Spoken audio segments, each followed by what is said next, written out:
Hola, ¿qué tal? Los saluda su amigo y atento el doctor Eduardo Preciado. En esta ocasión voy a explicar en qué consiste la flagrancia y cuáles son las diversas modalidades de flagrancia que contempla tanto el artículo 16, párrafo quinto de la Constitución Política de los Estados Unidos Mexicanos, así como de manera complementaria el artículo 146 del Código Nacional de Procedimientos Penales. En concordancia con lo anterior, en primera instancia vamos a determinar qué entendemos por flagrancia, y atendiendo a lo dispuesto por el artículo 16, párrafo quinto de la Constitución Federal, entendemos por flagrancia como una excepción al derecho de libertad de ambulatoria con que cuenta toda persona cuando es detenida en el momento preciso de estar cometiendo un hecho aparentemente constitutivo de delito o inmediatamente después de haberlo cometido, lo que necesariamente nos obliga a remitirnos a lo que al efecto dispone el artículo 146 del Código Nacional de Procedimientos Penales, a efecto de entender con toda precisión en qué casos se puede detener a una persona inmediatamente después de haber cometido un hecho con apariencia de delito. Y en ese tenor, entonces, atendiendo a lo dispuesto por el artículo 146 del Código Nacional de Procedimientos Penales, dentro del dispositivo legal en fomento se contemplan cuatro hipótesis diversas de flagrancia. En primer lugar, tenemos lo que es la flagrancia en sentido estricto, atendiendo precisamente a lo dispuesto por la fracción primera del dispositivo legal en fomento, el cual me voy a permitir darle lectura para una mayor comprensión al respecto. Y en ese sentido, entonces, el artículo 146 del Código Nacional de Procedimientos Penales, en forma expresa, nos refiere lo siguiente. Artículo 146, supuestos de flagrancia. Se podrá detener a una persona sin orden judicial en el caso de flagrancia. Se entiende que es flagrancia cuando la persona es detenida en el momento de estar cometiendo un delito. En este sentido, entonces, hablamos de flagrancia en sentido estricto cuando la persona es detenida por cualquier otra persona, es decir, hablando de delitos flagrantes, la detención no necesariamente se tiene que llevar a cabo en primera instancia por un elemento de la policía. De acuerdo a lo que establece el artículo 16 constitucional, cualquier persona que sorprenda a otra cometiendo un delito flagrante tendrá la facultad de detener o restringir de su libertad ambulatoria a esa persona que fue sorprendida cometiendo un hecho con apariencia de delito, y a su vez el particular que privó de la libertad a otra por haberlo detenido flagrantemente tiene la obligación de ponerlo a disposición de la autoridad civil más próxima, que en este caso puede ser desde un elemento de la policía preventiva, de la policía auxiliar, policía de investigación, la Guardia Nacional, etcétera. Y estos últimos, a su vez, tendrán la obligación de ponerlo a disposición del agente del Ministerio Público. Ahora bien, la fracción segunda del artículo 146 del Código Nacional de Procedimientos Penales, a su vez, nos contempla tres hipótesis de flagrancia diversa, ya que se encuentra integrado por dos incisos. El primero es el inciso A, que contempla lo que se conoce como la cuasiflagrancia, y esta se presenta precisamente cuando, voy a darle lectura nuevamente, dice artículo 146, supuestos de flagrancia. Se podrá detener a una persona sin orden judicial en caso de flagrancia. Se entiende que en flagrancia cuando, fracción segunda, inmediatamente después de cometerlo es detenida en virtud de que, inciso A, es sorprendida cometiendo un delito y es perseguida material o material e ininterrumpidamente. Entonces, aquí lo que diferencia a la flagrancia en sentido estricto de la cuasiflagrancia es que en el segundo caso la persona es sorprendida cometiendo el hecho e inmediatamente después de haberlo cometido hay una persecución ininterrumpida y una detención material de la persona a la que se le atribuye un hecho aparentemente constitutivo de delito. Ahora bien,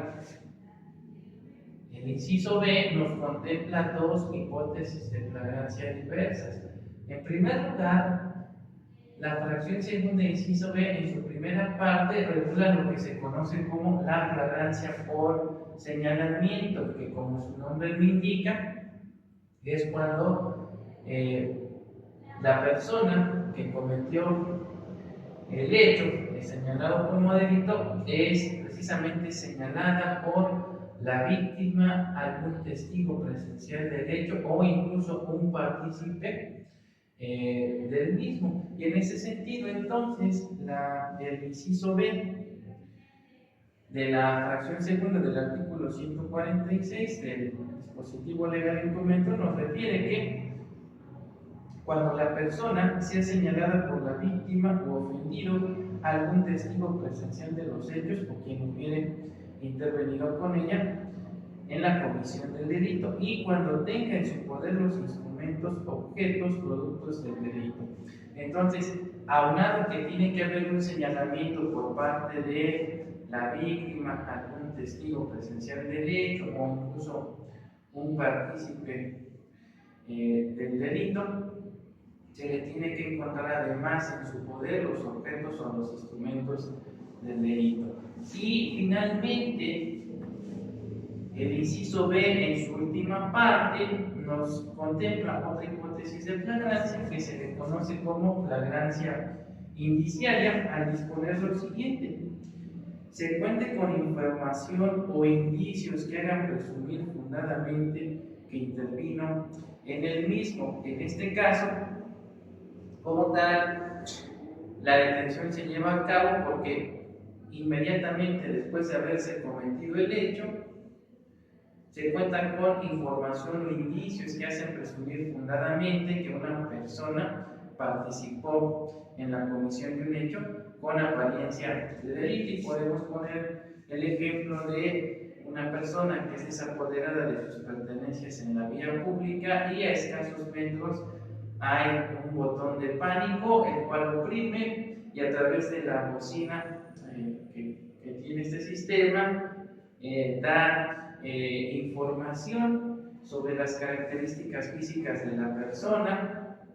su vestimenta, y de inmediato se procede a hacer la búsqueda de esta persona y a través de las cámaras del C5 se encuentra una persona que responde a la descripción que acaba de dar la víctima, y esa información a su vez se le transmite a una unidad que está realizando un rondín y que procede inmediatamente a hacer la búsqueda de esta persona. Y al encontrarse con la persona que responde a las características tanto físicas y la vestimenta que aportó la víctima, se le procede a marcar el acto, se le explica cuál es la situación, que se cuenta con información o indicios que hacen presumir fundadamente su participación del hecho, como refirió la Corte,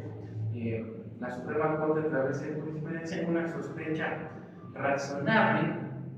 Se le procede a hacer una revisión externa y se le encuentran los objetos o instrumentos del delito, y entonces en ese caso estamos frente a la hipótesis de flagrancia indiciaria, precisamente por contar con información e indicios que hacen presumir fundadamente su participación en el hecho. En todas y cada una de las hipótesis de flagrancia que acabamos de comentar, entonces la policía tiene la obligación de poner a disposición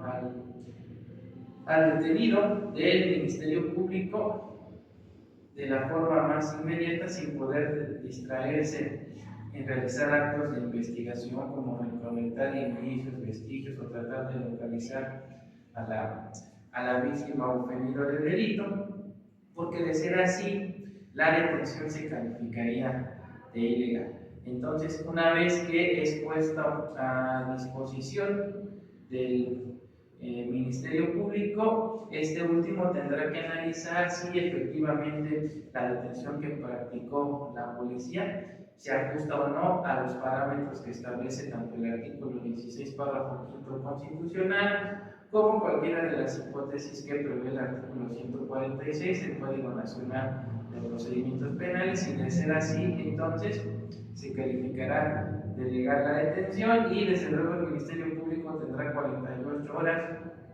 para, en su caso, recabar los datos de prueba tendientes a acreditar la existencia de ese hecho aparentemente constitutivo de delito, la probable intervención del sujeto a título de autor o partícipe, y si cuenta con información idónea, suficiente y pertinente a través de estos datos de prueba, sustentar en su caso la solicitud de la audiencia inicial ante el juez de control. Bueno, con esto terminaríamos el presente video. Espero haya quedado claro qué entendemos por flagrancia y cuáles son sus diversas modalidades. Hasta pronto.